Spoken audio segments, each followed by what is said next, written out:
बीजस्यान्तरिवाङ्कुरो जगदिदं प्राङ्निर्विकल्पं पुनः मायाकल्पितदेशकालकलना वैचित्र्यचित्रीकृतं मायावीव विजृम्भयत्यभिमहायोगीव यत्स्वेच्छया तस्मै श्रीगुरुमूर्तये नम इदं श्रीदक्षिणामूर्तये बीजस्यान्तरिवाङ्कुरो जगदिदं प्राङ्निर्विकल्पं पुनः मायाकल्पितदेशकालकलना वैचित्र्यचित्रीकृतं मायावीव विजृम्भयत्यभिमहायोगीव यत्स्वेच्छया तस्मै श्रीगुरुमूर्तये नम इदं श्रीदक्षिणामूर्तये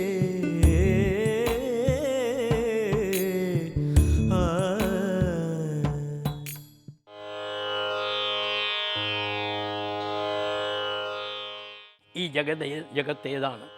എവിടെയുള്ളതാണ് ഈ ജഗത്ത്? നാം കാണുന്ന ഇതം എന്ന് പറഞ്ഞ് മുൻപ് കാണിക്കുന്ന ജഗത്തിന് ചൂണ്ടുകയാണ്.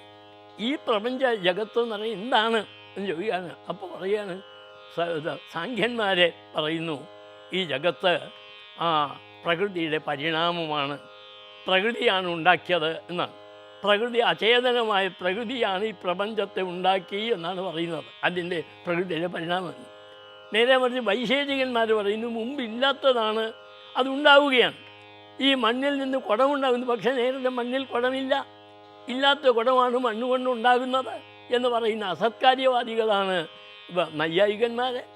അതുപോലെ തന്നെ അവരുടെ ദൃഷ്ടിയിൽ ഈശ്വരൻ എന്ന് പറയുന്നത് ജഗത്തിൻ്റെ ഒരു കർത്താവ് മാത്രമാണ്, ജഗത്തിൻ്റെ മുഖ്യമായ കാരണം പരമാണുക്കളാണ് എന്ന് പറയുന്നത്. ഇങ്ങനെ ഈ പ്രപഞ്ചത്തെക്കുറിച്ച് പല വിധത്തിലുള്ളതായ അഭിപ്രായഗതികൾ ഓരോ ദർശനത്തിലും പ്രതിപാദിച്ചിട്ടുണ്ട്. അങ്ങനെ അതിനെക്കുറിച്ച് പറയുകയാണ്, ഈ ജഗത്ത് ഏതാണ്? ബീജശ്ചന്തരിവ് അങ്കുരഹ എന്നാണ്. ബീജത്തിൻ്റെ ഉള്ളിൽ അങ്കുരം മുളപ്പുണ്ട്, ബീജത്തിൻ്റെ ഉള്ളിൽ തന്നെ ഇരിക്കുകയാണ്. ആ ഒരു ബീജത്തിൽ നിന്ന്, ചെറിയ ബീജത്തിൽ നിന്ന് വലിയ വടവൃക്ഷം വേരാറുണ്ടാവുകയാണ്. അതെല്ലാം ജീവത്തിൻ്റെ ഉള്ളിൽ തന്നെ ഇരിക്കുകയാണ്. പക്ഷേ അത് നിർവികൽപ്പമാണ്, അവ്യക്തമായിട്ട് എല്ലാം അതിൽ അടങ്ങിയിട്ടുണ്ട്. ഈ പേരാലിൻ്റെ എല്ലാ അവയവങ്ങളും അവ്യക്തമായ രൂപത്തിൽ ഈ ബീജത്തിൽ തന്നെ അടങ്ങിയിട്ടുണ്ട്, അല്ലാതെ പുതുതായിട്ട് അവിടെ ഉണ്ടാവുകയല്ല. അത് ക്രമേണ ദേശകാല കലനം കൊണ്ട്, ദേശകാലങ്ങളെ മായ കൊണ്ട് കൽപ്പിക്കുന്ന ദേശസംബന്ധം, കാലസംബന്ധം, ഇവയുടെ സംബന്ധം കൊണ്ട് ഈ അങ്കുരം മുളച്ച് വലിയ വൃക്ഷമായി തീരുകയാണ്. അതുപോലെ ഈ പ്രപഞ്ചവും നിർവികൽപ്പമാണ്. നിർവികൽപ്പം വെച്ചാൽ വികല്പങ്ങളില്ലാത്തതാണ്. വികല്പം എന്ന് പറയുന്നത് ദ്രവ്യം, ജാതി, ഗുണം, ക്രിയ, സംജ്ഞ, ഇങ്ങനെ 5 തരത്തിലുള്ള വികല്പങ്ങളാണുള്ളത്.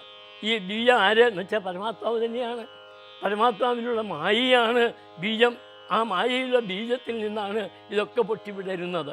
അത് ദേശകാല കലനാവൈചിത്ര്യം കൊണ്ട്, മായ കൊണ്ട് കൽപ്പിക്കുന്ന ദേശസംബന്ധം, കാലസംബന്ധം ഇവയൊക്കെ ചേർന്ന് ഒരു പുതിയ മരമായിട്ട് തീർന്ന് വൈചിത്ര്യത്തിലുണ്ട് ചിത്രീകരിക്കപ്പെട്ടതാണ് ഈ പ്രപഞ്ചം.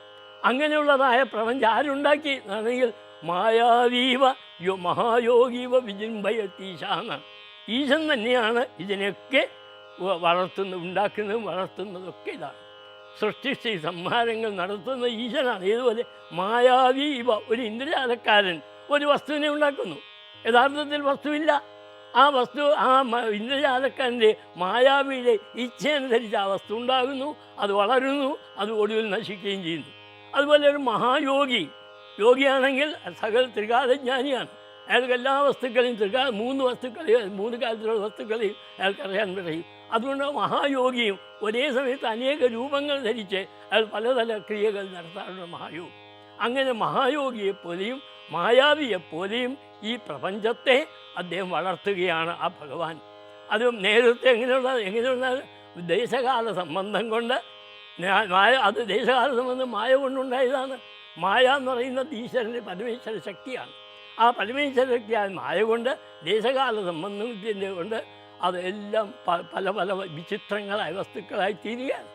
അത് അങ്ങനെ ഒരു മായാവിയെപ്പോലെയും ഒരു മഹായോഗിയെപ്പോലെയും ഈ പ്രപഞ്ചത്തെ അങ്ങനെ വിജൃംഭണം ചെയ്യുന്നു, ഉണ്ടാക്കി വളർത്തി അതിനെ വളർത്തുകയാണ്.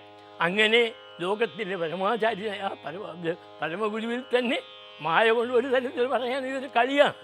ഭഗവാൻ തന്നെ മായ കൊണ്ട് പല പല രൂപത്തിൽ കഴിഞ്ഞ കഴിയാണ്. വിനോദത്തിന് വേണ്ടിയാണ് ഈ ചെയ്യുന്നത്.